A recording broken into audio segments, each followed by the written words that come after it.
لکھنا رہی ہوں شروع۔ السلام علیکم، میرا نام ہے محمد ممتاز لالی، اسلام آباد ماڈل ہائی اسکول G64 میں SST کے طور پر ٹیچر ہوں۔ بچوں، 10th کلاس کی اردو کا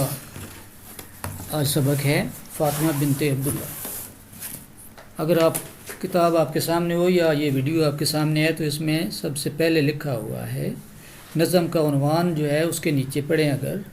تو لکھا ہے عرب لڑکی جو طرابلس کی جنگ میں غازیوں کو پانی پلاتی ہوئی شہید ہوئی۔ تو پتہ ہونا چاہیے کہ غازی جو ہیں وہ ہوتے ہیں مسلمان مجاہدین جو اللہ کے راستے پر جہاد میں شریک ہوتے ہیں اور پھر زندہ واپس آتے ہیں، ان کو غازی کہا جاتا ہے۔ تو علامہ اقبال نے جو نظم لکھی ہے بہت ڈیپ آئیڈیاز ہوتے ہیں ان کے، آپ کو پتہ ہونا چاہیے۔ علامہ اقبال کی شاعری جو ہے اس کو سمجھنے کے لیے کافی جو ہے وہ ہمیں فوکس کرنا پڑتا ہے، اپنے دماغ کو مرتکز ہو کے پوری توجہ کے ساتھ اس کو سمجھنا پڑتا ہے۔ پہلا شعر ہمارے سامنے ہے، فاطمہ تو آبروئے امت مرحوم ہے، ذرہ ذرہ تیری مشت خاک کا معصوم ہے۔ یہاں جو مشکل الفاظ اس شعر میں آئے ہیں وہ ہے آبروئے امت مرحوم، پہلا مصرع۔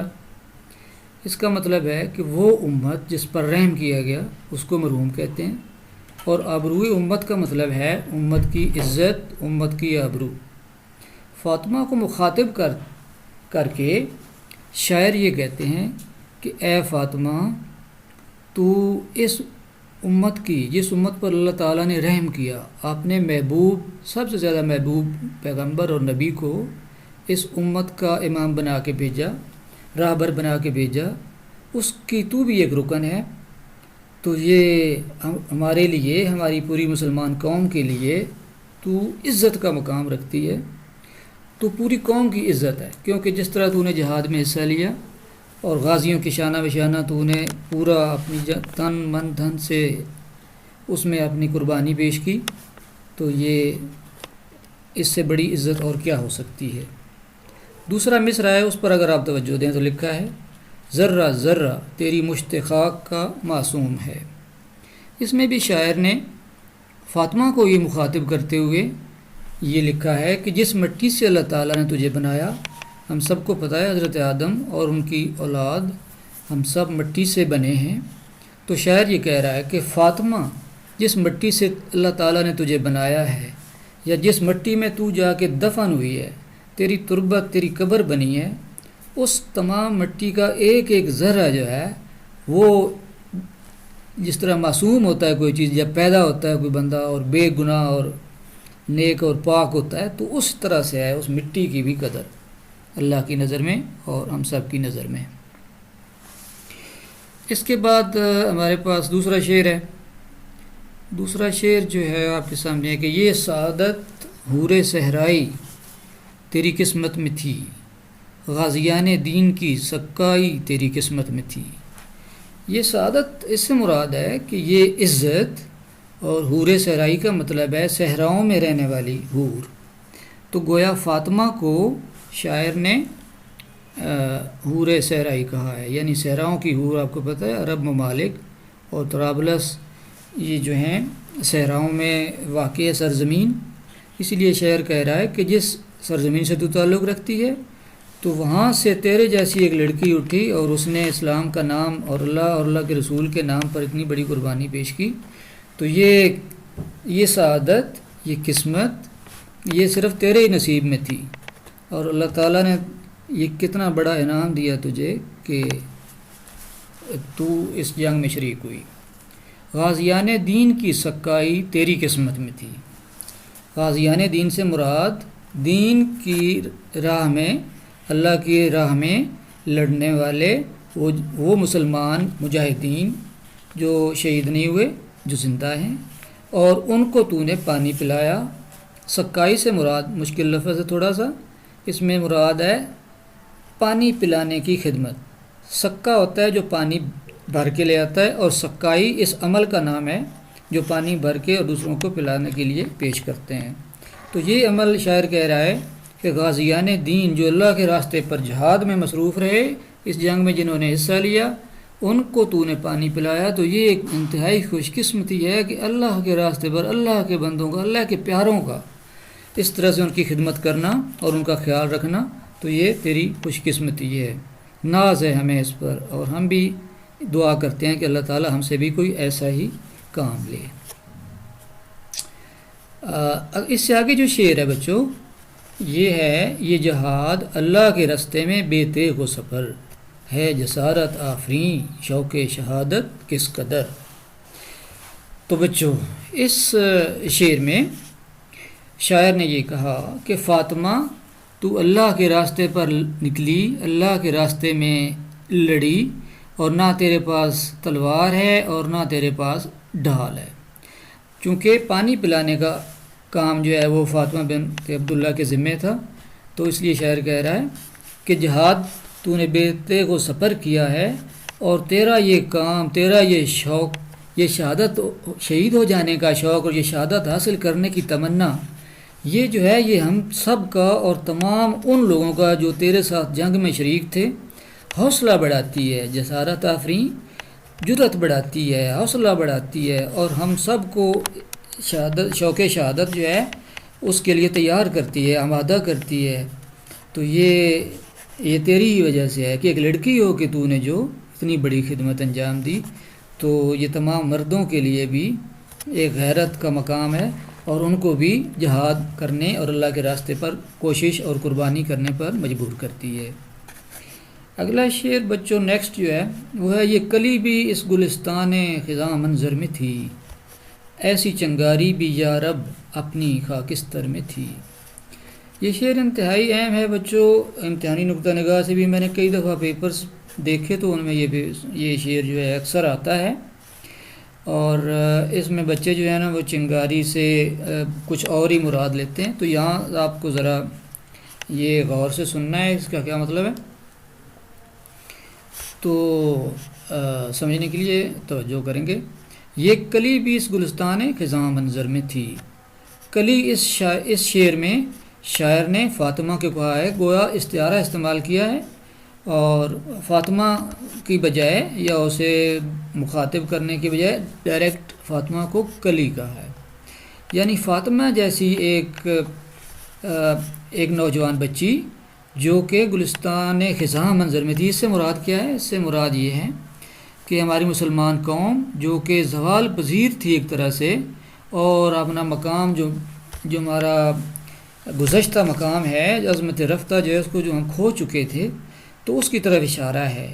کہ ہمارا مسلمانوں کا وہ مقام جو کبھی دنیا کے لیے رہنمائی کا کام کرتا تھا، اور پوری دنیا اس کی پیروی کے لیے اس کو ماڈل کے طور پر پیش کرتی تھی، تو آج اس پر خزاں ہے، یعنی وہ اس طرح سے اب ہمارا ماضی کے مقابلے میں آج مسلمانوں کی حالت بہت کمزور ہے، کم تر ہے۔ تو اس حقیقت کی طرف اشارہ کرتے ہوئے شاعر نے یہ کہا ہے کہ اس خزاں کے موسم میں بھی، یعنی اس جو کہ امت مقام اپنا کھو چکی ہے، تو اس وقت بھی تو اس گلستان میں موجود ہو، تو یہ میں کہتا ہوں شاعر کی نظر میں کہ یہ اس قوم کی خوش قسمتی ہے کہ پھر سے وہ جذبہ، پھر سے وہ خواہشات، پھر سے وہ عظمت رفتہ کو حاصل کرنے کی خواہش اور تمنا جو ہے وہ پھر سے دلوں میں ابھری ہے کہ تیرے جیسے لوگ اگر اس امت میں موجود ہیں تو کوئی وجہ نہیں کہ وہ اپنا کھویا ہوا مقام دنیا میں دوبارہ حاصل نہ کر سکیں۔ اسی طرح سے شاعر دوسرے مصرعے میں کہتا ہے، ایسی چنگاری بھی یا رب اپنی خاکستر میں تھی، کہ اے اللہ پاک، یہاں یا رب کہتے ہوئے شاعر اللہ سے مخاطب ہے، اور شاعر جی کہہ رہا ہے کہ ایسی چنگاری بھی یا اللہ تو نے ہماری قسمت میں رکھی تھی، کہ اگر کوئی ایک آگ کی مثال دیتے ہوئے شاعر اس میں بھی ایک طرح سے استعارہ ہی استعمال کرتا ہے کہ خاک ہو چکی تھی ایک قوم، تو اس میں ابھی بھی ایک چنگاری تو نے رکھی تھی۔ وہ چنگاری فاطمہ کو کہا ہے شاعر نے کہ وہ چنگاری جو خاک ہوتے ہوئے جب آگ بجھتی ہے، بجھتے آخر میں ایک چنگاری رہ جاتی ہے، اور وہ چنگاری پھر سے جب اس کے اوپر کوئی اس کا کوئی خام مال یا اس طرح کی کوئی چیز گرتی ہے، تو پھر سے وہ ایک آگ کی شکل اختیار کرتے ہوئے وہ پھر سے شعلہ اختیار کر لیتی ہے۔ تو وہ چنگاری شاعر نے فاطمہ کو کہا ہے کہ تو نے بجھی ہوئی آگ کو پھر سے زندہ کر دیا، بالکل اس خزاں والے گلستان میں جس طرح کوئی کلی کھلتی ہے اور پھول کھلتے ہیں، تو وہ گلستان بن جاتا ہے۔ تو فاطمہ کو اس طرح سے پیش کیا ہے شاعر نے انتہائی خوبصورت انداز میں کہ بجھی ہوئی آگ میں چنگاری کا ہونا یعنی آگ کو زندہ کر دینا، اور گلستان خزاں یعنی اجڑے ہوئے باغ میں ایک کلی کا کھل جانا، یہ بھی ایک بالکل انقلابی صورتحال ہے۔ آگے جو شعر ہے وہ ہے اپنے صحرا میں بہت آہو ابھی پوشیدہ ہیں، اور بجلیاں برس سے ہوئے بادل میں بھی خوابیدہ ہیں۔ اس شعر پر غور کریں تو آہو اس میں مشکل لفظ ہے، اس کا مطلب ہوتا ہے ہرن، اور پوشیدہ کا مطلب ہوتا ہے چھپے ہوئے، اور اگلے مصرے میں جائیں تو وہاں ایک لفظ ہے خوابیدہ۔ خوابیدہ کا مطلب یہ ہے سوئے ہوئے، خواب میں جس طرح ہوتا ہے کوئی، اور اس کا مطلب بھی یہی ہے کہ جو بالکل چپ چاپ ہوں اور بے حس و حرکت ہوں۔ تو یہ ہے اپنے صحرا میں بہت آہو ابھی پوشیدہ ہیں۔ تو شاعر یہ فاطمہ کے کردار کو سامنے رکھتے ہوئے پر امید ہے کہ ہمارا یہ جو صحرا ہے جو کہ کبھی گلستان ہوتا تھا اب صحرا بن گیا، یعنی ہماری امت، ہماری قوم جو کہ آج ان گزشتہ ماضی کے ہیروز جو ہمارے اسلام کے ہیروز ہیں ان کو یاد کرتے ہوئے کہتا ہے کہ وہ صحرا کی شکل اب اختیار کر چکے ہیں، ان میں ہیروز کی کمی آ گئی ہے۔ تو شاعر ساتھ امید بھی کرتا ہے کہ تمہارے جیسے ہرن ابھی ان صحراؤں میں ہیں، حالانکہ ہرن جو ہیں وہ گلستان میں ہوتے ہیں، تو اس وقت ان ہیروز کو شاعر آہو کہہ رہا ہے جب وہ گلستان ہوا کرتا تھا، ایک مثال کے طور پر جب امت پر اچھا وقت تھا، جب ہر طرف ہر کوئی اسلام کا نام لینے والا تھا اور اللہ کی راہ میں اپنی جان قربان کرنے پہ تیار ہوتا تھا، اس وقت کو شاعر پھر امید کی نظر سے دیکھتا ہے کہ وہ واپس آئے گا اور ابھی بھی ہمارے پاس وہ پھر سے گلستان بنے گا۔ اور اسی طرح سے دوسرے مصرے میں بھی شاعر یہی کہہ رہا ہے کہ بجلیاں برسے ہوئے بادل میں بھی خوابیدہ ہیں، کہ اگر کوئی یہ سمجھتا ہے کہ مسلمان قوم دوبارہ سے زندہ نہیں ہو پائے گی تو وہ خوابوں کی دنیا میں رہتا ہے، اور بجلیاں اگر چاہے ہمارے بادل جو اس وقت جو مسلمان قوم جب ان پر عروج تھا تو اس وقت اگر وہ بادل بالکل ہی اپنے جوبن پہ تھے اور بادل برستے تھے تو بارشیں ہوتی تھی، گویا کہ جس طرح مسلمان قوم پورے جوبن میں تھی اور ہر ایک طرح سے وہ دنیا کے لیے رول ماڈل تھی۔ تو شاعر اسی امید پہ آج پھر یہ اس نظم میں اس فاطمہ کے کردار کو سامنے رکھتے ہوئے ایک ماڈل کے طور پر پیش کرتے ہوئے کہتا ہے کہ وہ بادل پھر سے بنیں گے، اور پھر سے وہ بجلیاں جو ہیں جو سو چکی ہیں ابھی نظر نہیں آ رہی ہیں ہمیں برستی ہوئی، تو وہ پھر سے بادلوں میں جلوہ گر ہوں گی، اور پھر سے قوم جو ہے ہماری امت اپنا کھویا ہوا مقام حاصل کرنے کے قابل ہوگی انشاءاللہ۔ اگلا شعر ہے بچوں فاطمہ، گو شبنم افشاں آنکھ تیرے غم میں ہے، نغمہ عشرت بھی اپنا نالہ ماتم میں ہے۔ اس شعر میں شاعر ایک طرف تو فاطمہ کے کردار کو دیکھتے ہوئے اور اس کی موت اور اس کی شہادت جو ہوئی ہے اس پر غمزدہ بھی ہے، اور دوسری طرف دوسرا پہلو جو ہے کہ اس میں اپنے لیے ایک بہت بڑی خوشی کا نغمہ بھی تلاش کرتا ہے۔ شاعر پہلے مصرے میں اپنے غم کا اظہار کرتا ہے، کہتا ہے فاطمہ، اور فاطمہ کو مخاطب کرتے ہوئے کہ گو ہماری آنکھیں جو ہیں آنسو برسا رہی ہیں تیرے غم میں کہ تو آج ہم میں نہیں ہے، تو رہتی تو تیرا کردار اور کتنے ایسے کرداروں کی وجہ بنتا، لیکن آج تو نہیں ہے تو تیرے غم میں اس نہ ہونے کی وجہ سے جو غم ہے اس کی وجہ سے ہماری آنکھ جو ہے اس میں آنسو ہمیں نظر آ رہے ہیں۔ شبنم افشاں کا مطلب ہے جو پانی بہا رہی ہو، یعنی ایسی آنکھ جو آنسو بہا رہی ہو، تو تیرے غم میں ہمیں آنسو تو آئے ہوئے ہیں آنکھوں میں اور ہم زار و قطار رو بھی رہے ہیں اس بات پہ، لیکن اگلا جو مصرع ہے اس میں شاعر کہتا ہے نغمہ عشرت بھی اپنے نالہ ماتم میں ہے، یعنی یہ جو ماتم ہم کر رہے ہیں تیری جدائی پر، تو اس میں خوشی کا نغمہ بھی شامل ہے، اور وہ یہ کہ تو ایسا کام کر گئی جو کہ بہت ضرورت تھی اس وقت قوم کی، ملت کی، اور جس کو دیکھ کے اب کئی ایک اور فاطمہیں جنم لیں گی، اور کئی ایک اور غازی جو ہیں وہ تیرے کردار سے متاثر ہو کر اللہ کے راستے پر اپنی جان قربانے کے لیے تیار ہو جائیں گے، اور پوری قوم کی عزت اور غیرت جگا کے رکھ دی تو نے۔ تو یہ اس میں آئیڈیا تھا۔ نیکسٹ ہمارے پاس شعر ہے بچوں، یہ ہے کہ رقص تیری خاک کا کتنا نشاط انگیز ہے، ذرہ ذرہ زندگی کے سوز سے لبریز ہے۔ گویا کہ شہید جو ہے اس کو اللہ تعالیٰ نے زندہ کہا ہے کہ شہید کبھی مرتا نہیں ہے۔ اس شعر میں اسی خوشی کا اظہار کیا گیا ہے۔ شاعر یہ کہہ رہا ہے کہ تیری قبر جس مٹی سے بنی ہے وہ مٹی کتنی خوش قسمت ہے، اور ایسے لگ رہا ہے کہ وہ اتنی خوش ہے۔ نشاط انگیز کا مطلب کیا ہے؟ خوشی پیدا کرنے والی ہے، یعنی اس کو دیکھ کے بھی دل خوش ہوتا ہے، اور وہ مٹی جو ہے ایسے لگتا ہے کہ اپنی خوشی میں رقص کر رہی ہے کہ میں کتنی خوش قسمت مٹی ہوں کہ مجھے فاطمہ کی قبر کا حصہ بننا پڑا۔ تو گویا وہ بھی خوشی سے لبریز ہے۔ اسی طرح سے امت کا ہر ایک فرد بھی تیرے کردار سے اتنا ہی خوش اور متاثر ہے۔ اگلے مصرعے میں شاعر کہہ رہے ہیں ذرہ ذرہ زندگی کے سوز سے لبریز ہے۔ تو اس میں شاعر یہ کہہ رہا ہے کہ فاطمہ تو نے خود تو اللہ کے راستے پہ جان دے دی، تو اللہ کو پیاری ہوئی، شہید ہوئی، جو اس دنیا میں بھی زندہ اور اگلی دنیا میں بھی زندہ۔ تو